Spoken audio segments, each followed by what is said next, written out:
చెప్తుందంటే ఉదయం బ్లెస్సీతో ప్రార్థనకు ముందు ఒక విషయాన్ని మాట్లాడాను. ముందు ఎందుకు చెప్పలేదు? రాత్రి ఆ తేనె తగ్గింది చాలా మట్టుకు, ఆ ముందెందుకు చెప్పలేదు అని అడిగింది. నేను ప్రస్తుత పరిస్థితుల గురించి నేను ఎప్పుడు ప్రార్థన చేయను, దానికి రూట్ ఏముందో దాని గురించి ప్రార్థన చేస్తాను. ఆ విషయం ఇప్పుడు మాట్లాడుతుంది. ఒక సమస్యకి కారణం ఏమై ఉన్నది, ఆ కారణం ఎత్తుక్కొని అది ముందు బ్రేక్ చేయాలి. అర్థమైందా? వచ్చినప్పుడు అలా తగ్గించడం అంటాం కాదు, ఎందుకు వస్తుందో దాని గురించి ప్రార్థన చేసుకోవాలి. ఓకే, సాక్ష్యం చాలా ప్రాముఖ్యమైనది. అన్నిటికన్నా అద్భుతమైనది ఏంటంటే శారీరకమైన మార్పు కన్నా ఆత్మ సంబంధమైన మార్పు ఇంపాక్ట్ ప్రజల్లో ఎక్కువగా ఉంటది. ఒక వ్యక్తి భయంకరమైన స్థితిలో ఉండి మారినప్పుడు, ఒక ప్రదేశానికి యేసుప్రభు వెళ్ళినప్పుడు వాడు సమాధుల్లో నివసిస్తాడు. భయంకరమైన పుతోనితో శోధింపబడుతున్న వ్యక్తి యేసుప్రభు దర్శించగానే అతనిలో వచ్చి స్వస్థ చిత్తుడై చక్కగా మంచి బట్టలు వేసుకుని ఏం చేసాడు, అతను ఆశ్చర్యపోయారంట. ఈ యొక్క ప్రభావం మనుషుల మీద కనబడుతుంది. మరి ఇంకెక్కడ ఎవరి వలన ఇటువంటి క్రియలు జరగవు. అందుకే పేతురు యోహాను అన్నారు, మరి ఎవరి వలననో రక్షణ దొరకదు, ఈ నామము వల్లనే, యేసు నామములోనే ఏముంటది, స్వస్థత ఉంటది. కాబట్టి సాక్ష్యం చెప్పేటప్పుడు శారీరక స్వస్థత మంచిదే, అది చెప్పడం. దాంతో పాటుగా the change what we get in our life is more important than this.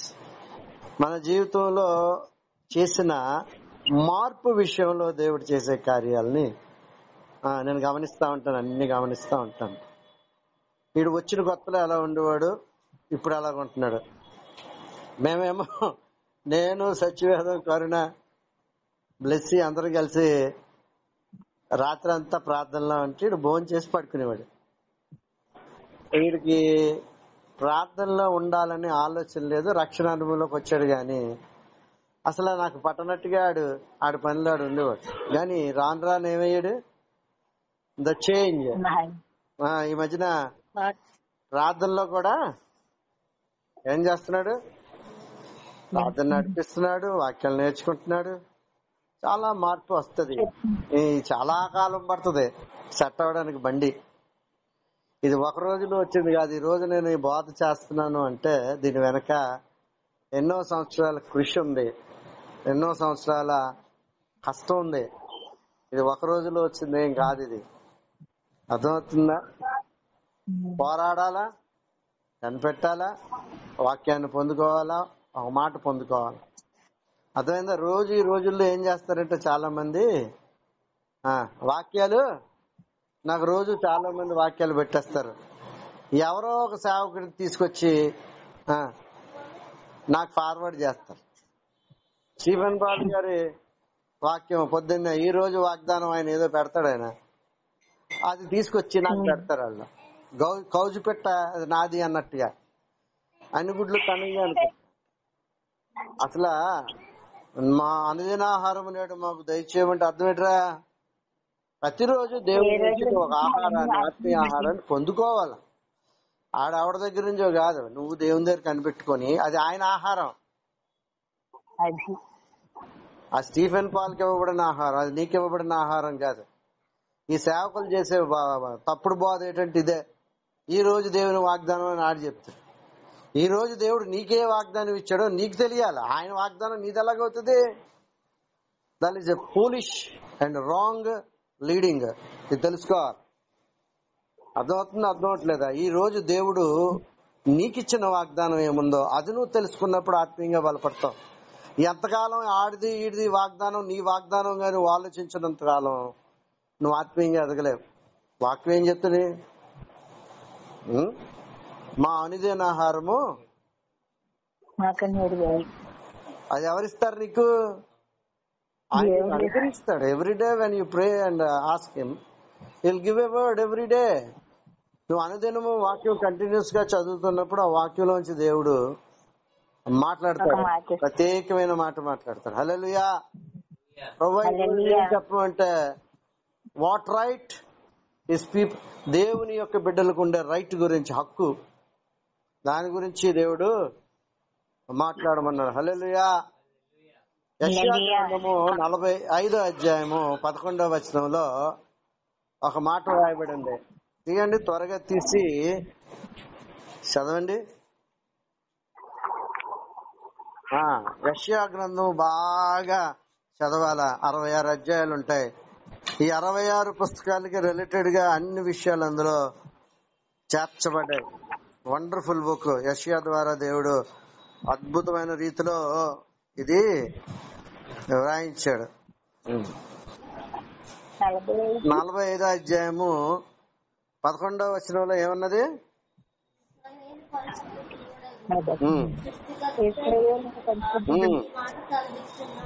దేవుడు ఏ మాట సెలవిస్తున్నాడట?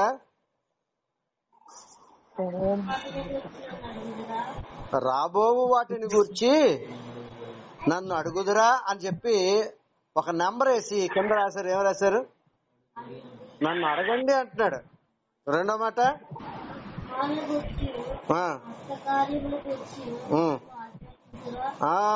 మళ్ళీ అక్కడ కింద వేసాడు. కింద బైబిల్ పట్టుకుంటే బైబిల్లో అయితే నీకు ఇవి క్లియర్ గా దొరుకుతాయి. నీకు ఈ ఫుట్ నోట్ లో కింద రాయబడి ఉంటాయి. సో బైబిల్ పట్టుకొచ్చి ఇవ్వండి.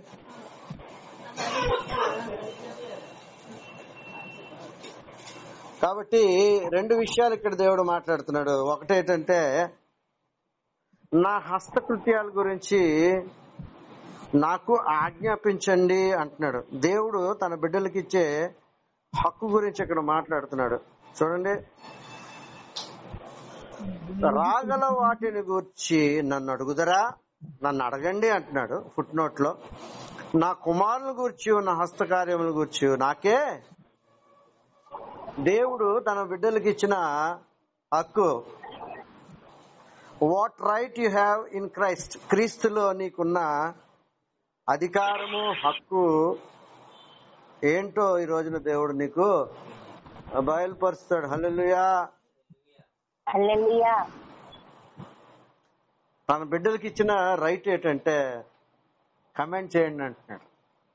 That what right, that watt power I got, the same thing will be transferred to you. దేవునికి ఏ యొక్క శక్తి ఉందో, ఏ అధికారం ఉందో, ఆ అధికారాన్ని అంతా తన బిడ్డలకు మాత్రము అనుగ్రహించడానికి ఆయన ఇష్టపడుతున్నాడు. అది మనకే ఇవ్వబడుతుంది. అది ఇక్కడ దేవుడు ఈరోజు నీకిచ్చిన వాగ్దానం. ఈ ఆదివారం ఈ వాగ్దానాన్ని ఏం చేయాలి? నువ్వు స్వతంత్రించుకోవాలి. You must practise on that. Faith is like a muscle. When you exercise it, it will grow. Faith అనేది ఏంటి? ఒక మజిల్ లాంటిది, కండరం లాంటిది, కండ లాంటిది. దాన్ని ఎక్సర్సైజ్ చేసినప్పుడు ఏమవుతుంది? అది పెరుగుతుంది. నీకు ఇవ్వబడిన అధికారాలు ఏంటో నీకు తెలియాలా? ఇక్కడ ఒక వ్యక్తి గురించి వ్రాయబడింది. చూడండి,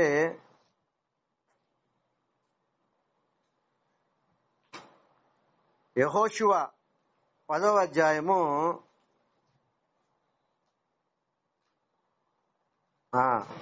1వ వచనం నుంచి చదవండి.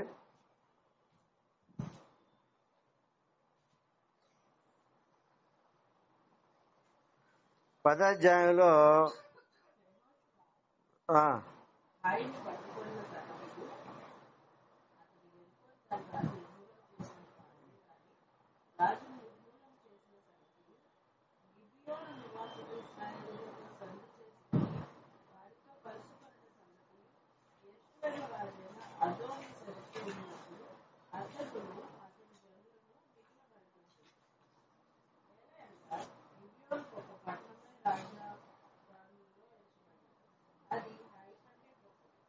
అది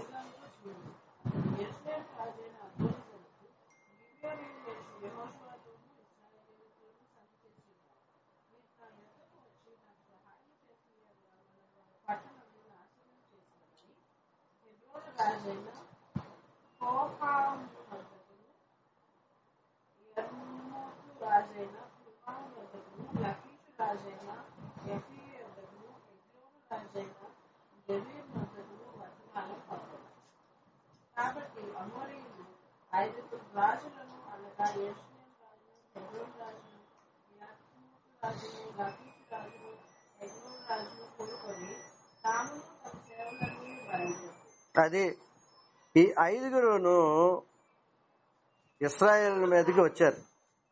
యెరూషలేం అప్పుడు ఎవరి స్వాధీనంలో ఉంది? ఈ 5గురు అమోరీయులు. ఈ అమోరీయులు ఎవరు అంటే కానాను ప్రథమ కుమారుడు సీదోనును, హేతును, యోబూసీయులను, అమోరీయులను. ఆదికాండం 10:15 ఈ అమోరీయులు ఎవరి సంతానమో క్లియర్ గా వ్రాయబడింది. ఎవరట? కానాను కుమారులు, డిసెండెంట్స్ ఆఫ్ కానాన్. ఎవరు? ఈ అమోరీయులు. ఈ అమోరీయులు ఎవరో తెలుసా? సిరియన్స్. ఇప్పటికీ చూడు, ఎప్పుడు ఇశ్రాయేల్ కి మీదకి యుద్ధానికి వెళ్తానే ఉంటారు. కొంతమందిని సాతాను ఏం చేస్తాడంటే దైవజనం మీదకి పురుగొలుపుతా ఉంటాడు. ఎప్పుడు వీళ్ళు ఫైట్ చేస్తానంటారు. ఇంకోటి ఎవరు? పాలస్తీనాలో ఉన్నారు చూసావా? వీరందరూ కూడా ఇశ్రాయేల్కి వ్యతిరేకమే. వాళ్ళకి ఏంటో తెలుసా? ఇశ్రాయేలీలు అన్న వాళ్ళు భూమి మీద ఉండకూడదు. ఇది ఎక్కడి నుంచి వీళ్ళు పొందుకున్నారంటే సాతాను నుంచి. మొదటి నుంచి ఒక వ్యక్తిని, కుటుంబంలో ఉన్న వ్యక్తినే రక్త సంబంధికి వ్యతిరేకంగా తయారు చేశాడు. అర్థమైందా? ఈ యాషావు సంతానం వీళ్ళందరూ కూడా వీళ్ళకి వ్యతిరేకం అయిపోయారు. ఇప్పటికీ కూడా ఈ ప్రాంతంలో ఇశ్రాయేల్కి ఎప్పుడు కూడా వ్యతిరేకంగా ఉంటారు. చదవండి, ఇది 5వ అధ్యాయంలో 8వ వచనం చూడండి. ఈ 5గురు రాజులు ఎవరంటే 5గురు రాజులను అనగా యెరూషలేము రాజును, హెబ్రోను రాజును, యర్మూతు రాజును, లాకీషు రాజును, ఎగ్లోను రాజును కూడుకొని తామును తమ సేనలన్నీ బయలుదేరి గిబియోను ముందర ఆగి గిబియోనీయులతో యుద్ధము చేశారు. వాళ్ళందరూ కూడగొట్టుకుని వచ్చేటప్పుడు యెహోషువ భయపడ్డాడు. అందుకే దేవుడు ఏం మాట్లాడుతున్నాడు యెహోషువతో 8వ వచనంలో 10:8 ఏమంటున్నారా? వారికి భయపడకము, నీ చేతికి వారిని. ఏమన్నాడు విన్నావా? పాస్ట్ టెన్స్ అని మాట్లాడుతున్నాడు. Yes, you're right. Past tense మాట్లాడుతున్నాడు. ఇక్కడ ఏంటో తెలుసా? ఆల్రెడీ యుద్ధం ఇంకా స్టార్ట్ అవ్వలేదు, కానీ దేవుడు ఏమంటున్నాడు? అప్పగించి ఉన్నారంటే ఏదైతే జరగబోతుందో ఆల్రెడీ దేవుని దృష్టిలో అది జరిగిపోయింది. ఇది గమనించుకోవాలా. When God gave you a word, when you receive a word from the Lord, దేవుని నుంచి ఒక మాటను పొందుకున్నప్పుడు అది, అందుకే వాక్యం ఏముంటుందో తెలుసా? అది పొంది ఉన్నామని నమ్ముడి అని ఎందుకన్నారంటే ఆయన చెప్పాడంటే అది అయిపోయిన done. When he said something it's done. ఆయన ఏదైనా చెప్తే అది జరిగిపోయింది. అందుకే ఇక్కడ ఏం రాయబడిందిరా? అప్పగించి వారిలో ఎవడును నీ ఎదుట నిలబడని. 100% result. The anointing of Isaac. కొంతమంది ఎదురవ్వచ్చు, కానీ అలా కాదట, ఒక్కడు కూడా నిలబడ్డా అన్నాడు. అంటే 100% రిజల్ట్ పొందుకున్నట్టు కదా. చూడండి 12వ వచనంలో యెహోవా ఇశ్రాయేలు ఎదుట అమోరీయులను అప్పగించిన దినమున ఏమని ప్రార్థన చేశాడో చూడండి. The prayer of Jashuva. ఇశ్రాయేలు వినుచుండగా యెహోవాకు ప్రార్థన చేశాను, సూర్యుడా నీవు గిబియోనులో నిలువుము, చంద్రుడా నీవు అయ్యాలోను లోయలో నిలువము, జనులు తమ శత్రువుల మీద పగ తీర్చుకునే వరకు. ఏమని కమాండ్ చేశాడో తెలుసా? ఎందుకంటే ఆ ప్రాంతం అంతా శత్రువులకి బాగా తెలిసింది. నైట్ టైం అయితే వాళ్ళకి ఆ ఏరియా తెలిసినట్టు ఇశ్రాయేల్కి తెలియదు. కాబట్టి నైట్ టైం అయిపోతే, ఈవినింగ్ అయిపోతే మనం కొట్టడం కష్టం. అందు గురించి ఏం చెప్పాడు?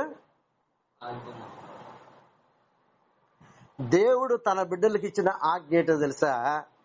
సూర్యుడు అలా ఆగిపో అంటే వాక్యంలో రాయబడింది, ఇంచుమించు ఒక దినమంతా సూర్యుడు ఏమైపోయాడట. So it is a command, the right what has given to his people.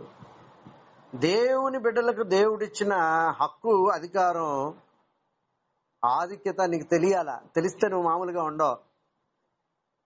Very cool, చాలా చక్కగా, ఆనందంగా, సంతోషంగా ఉంటావు. దేనికి కూడా పెద్దగా లైట్ గా తీసుకుంటావు. ఆస్తి పోయినా, ఆరోగ్యం పోయినా, ముందుకే సాగెదవు, వెనకడుగు వేయలేవు, ముందుకే ముందుకే ముందుకే ముందుకే ముందుకే సాగెదను, వెనకడుగు వేయలేను. హల్లెలూయా. ముందుకెళ్తావు. లాజర్కి ఈ సంగతి బాగా తెలుసు. లాజరస్కి ఆరోగ్యం లేదు, నాన్న దిక్కు లేదు, ఉంటాక నీడ లేదు, ఆరోగ్యం లేదు. అయినా దేనికి ఏమలేదు తెలుసు. ఏం తెలుసు అతనికి? రాబో దినముల్లో నేను ఉన్నతమైన స్థితిలో ఉంటానని అతనికి తెలుసు. హల్లెలూయా. ఒక రోజంతా, దినమంతా ఏమైందట? సూర్యుడు ఆగిపోయాడంట. ఈ నాసా వాళ్ళు సూర్యుడు భూమి భ్రమణం గురించి కంప్యూటర్ మీద రీసెర్చ్ చేస్తుంటే వాళ్ళకి ఒక డే అంట, ఒక డే మిస్ అయినట్టు కనపడిందంట. ఒక రోజు సూర్యుడు సెలవు తీసుకున్నాడు అన్నట్టుగా. వాళ్ళు లెక్కలు గట్టి చూసుకుంటూ ఒక డే మిస్ అయింది అని తెలుసుకున్నారు. అది ఇక్కడితో ఏమవుతుంది? సెట్ అవుతుంది. అర్థమవుతుందా? హల్లెలూయా. ఇంకా అద్భుతం ఏంటో తెలుసా? సూర్యుడు ఆగిపోడు, టైం ఆగిపోయింది. టైం ఆగిపోవడం కాదు, ఇంకా ఆయన ఏం చేశాడు? 38వ అధ్యాయం యెషయా గ్రంథంలో ఇంకా ఆయన గురించి ఉంది. చూడండి, చదవండి.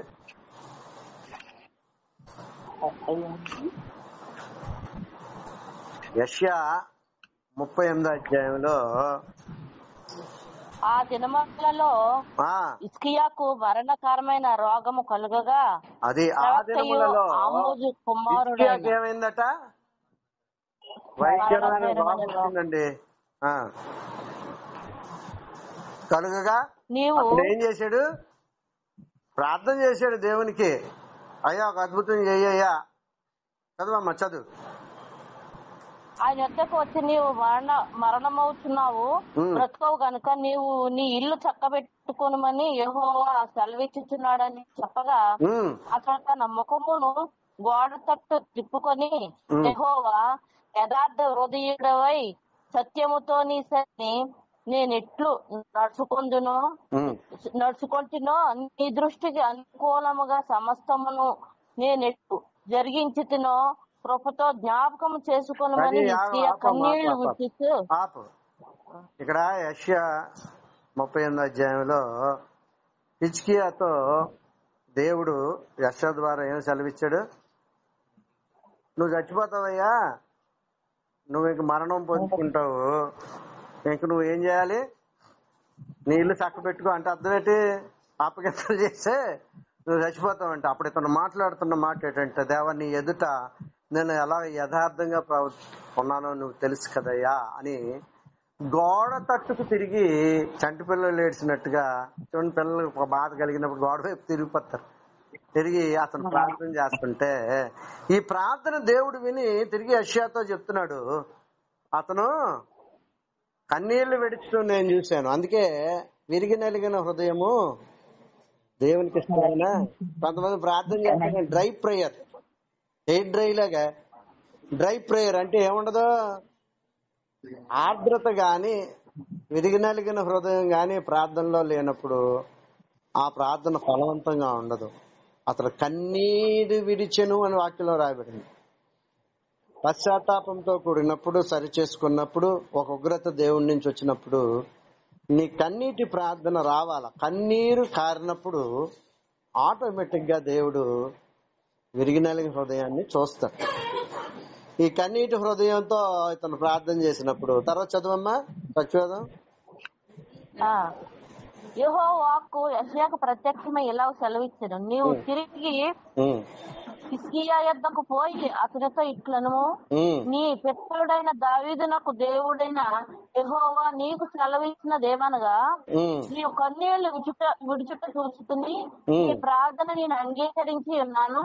ఇక 15 సంవత్సరములు ఆయుష్ను నీకు ఇచ్చెదను. మరియు ఈ పట్టణమును నేను కాపాడుచు నిన్నును ఈ పట్టణమును అష్షూరు రాజు చేతిలో పడకుండా విడిపించెదను. యెహోవా తాను. దేవుడు ఏం చేశాడట? వెంటనే ఏం చేశాడట? యెషయా ద్వారా చెప్పించాడంట. 15 సంవత్సరాల ఆయుష్ని ఏం చేశాడు దేవుడు? ఇచ్చినట్టు, పొడిగిచ్చినట్టుగా కనపడింది. అర్థమవుతుందా? హల్లెలూయా. చూడండి, 4-8 వచనాల మధ్యలో ఉన్న విషయాన్ని నేను చెప్తున్నాను, తర్వాత చదువురు గాని. దీనికి సూచన ఏంటి అని అడిగాడు. నేను బాగుంటాను అంటాను. సూచన ఏది అంటే దేవుడు 4వ వచనం నుంచి 8వ వచనం వరకు చూడండి తెలియజేస్తాను. చూడండి, చదవండి. ఆహాజు ఎండ గడియారము మీద సూర్యుని కాంతి చేత దిగిన నీడ మరలా 10 రెట్లు ఎక్కజేసాను చేసేదను. ఏంటి సూచన అడిగాడు? గడియారం ఏమవ్వాలి? ఇప్పుడు గడియారం ఏమవ్వాలి? ఆగిపోవాలి కాదు. యెహోషువ టైంలో ఏమైంది? సన్ ఏమయ్యాడు? ఆగిపోయాడు. సూర్యుడు ఆగిపోయాడు, నిలిచిపోయాడు. ఇక్కడ అద్భుతం ఏంటో తెలుసా?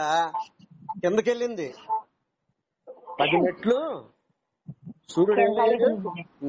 నీడ కిందకి వెళ్ళిందంటే అర్థం ఏంటి? పాస్ట్ లోకి వెళ్ళాడు. అర్థమైందా? వెనక్కి వెళ్ళింది, వెనక్కి వెళ్ళి తర్వాత ముందుకెళ్ళింది. అర్థమైందా నీకు? అంటే ఆగటం కాదు, వెనక్కి వెళ్ళింది. వెనక్కి వెళ్ళడం అంటే అర్థం ఏంటి? ఫ్యూచర్ లోకి వెళ్ళవలసింది పాస్ట్ లోకి వెళ్ళింది. అద్భుతం జరిగింది. అది కూడా నా సేవలు కనిపెట్టారు. అర్థమవుతుందా? సన్ డైల్ అంటారు. సన్ డైల్ అంటే సూర్య గడియారం. పూర్వకాలం సూర్య గడియారం ఉండే, వాచ్లు గీచులు ఏం లేవు.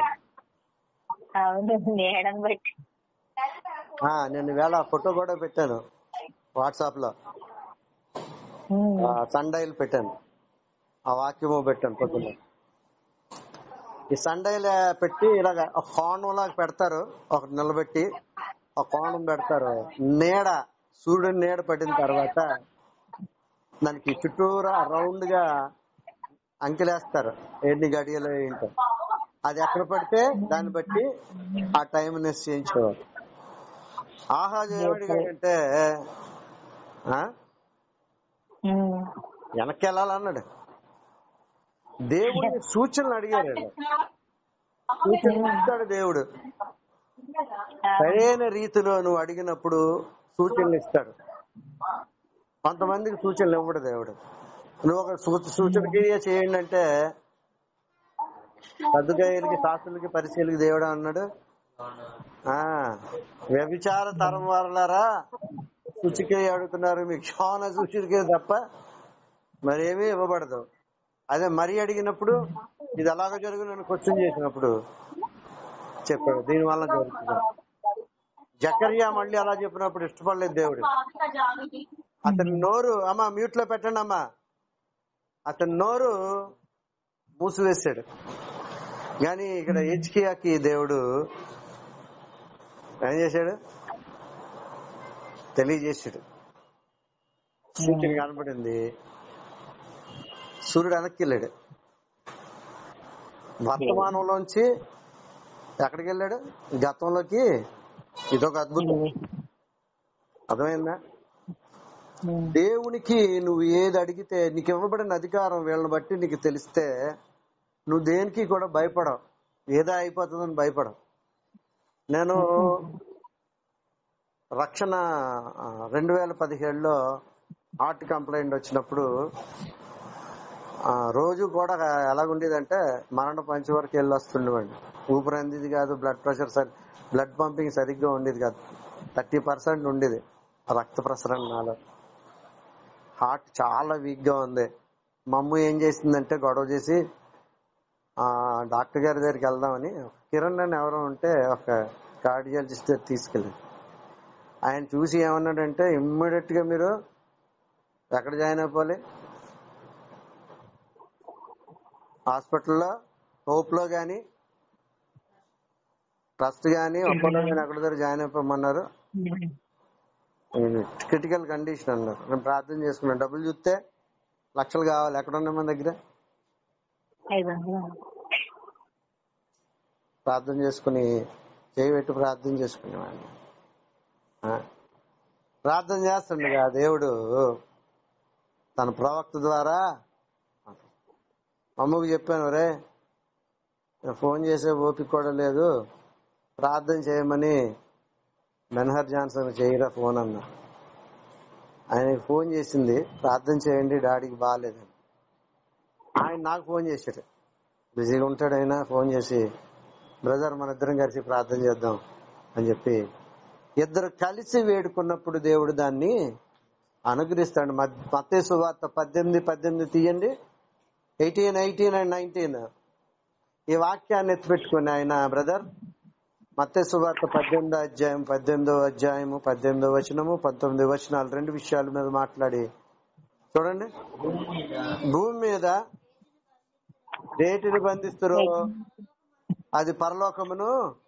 That is the right you have as a children of God, child of God. దేవుని బిడ్డగా నీకు ఇవ్వబడిన అధికారము, హక్కు. నీకు ఇవ్వబడింది ఏంటో నీకు తెలిస్తే నువ్వు మామూలుగా ఉండవు. ఇది నీకు అర్థం అవ్వాలంటే ఏది బంధిస్తావో, ఏది విడుదల చేస్తావో. అందుకే మనం ఎక్కడికి వెళ్ళినా ఏం చేస్తాము, ఏం చేస్తారా సంఘానికి వెళ్ళినప్పుడు we release the blessing, we bind the every kind of works of the dark masters, లేకపోతే ఈ యొక్క ఈవిల్ స్పిరిట్స్, దురాత్మ శక్తులు, అపిత్రాత్మల యొక్క ప్రభావం, వాటి క్రియలు జరగకుండా ఏం చేస్తాము, ఏది బంధిస్తామో ఆ ప్రాంతంలో అది ఏది విడుదల చేయాలా, ఆశీర్వాదాన్ని విడుదల చెయ్యాలా. తర్వాత ఏముంది,